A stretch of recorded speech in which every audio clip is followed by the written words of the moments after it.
हमारे channel Raju Joshi subscribe जरूर करें।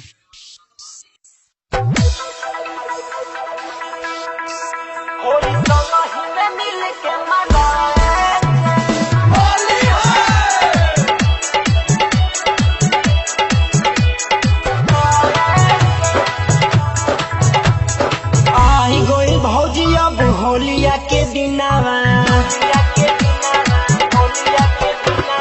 चढ़ गोई बाटे अब फागुन के महीनावा।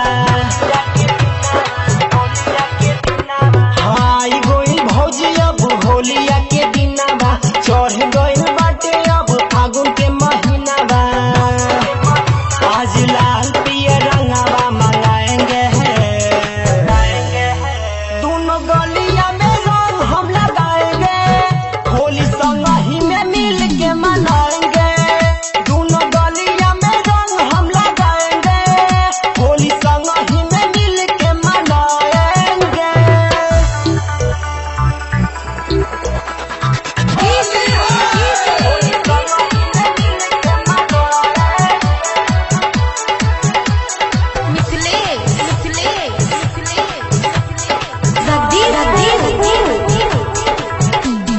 ढेर दिन पर ऐसन आई बाटे मौका ऐसन मौका पर जानी धोखा। ढेर दिन पर ऐसन आई बाटे मौका ऐसन मौका पर जानी धोखा।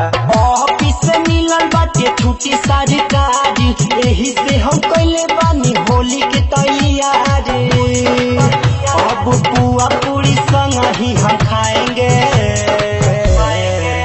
दोनों गलिया में रंग लगाएंगे होली संग ही में मिल के मनाएंगे।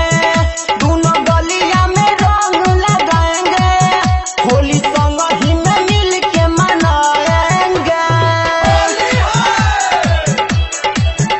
होली संग ही में मिल के मनाएंगे। चंचल चालू ओइले आसरा लगा के तब कहे भगत मुँह बिजुका के। चंचल चालू ओइले आसरा लगा के तब कहे भगत मुँह बिजुका के। भीमराज बाबा मुआ के लगे नहीं पाता तोहरा के कहे भौजी डर बुझाता।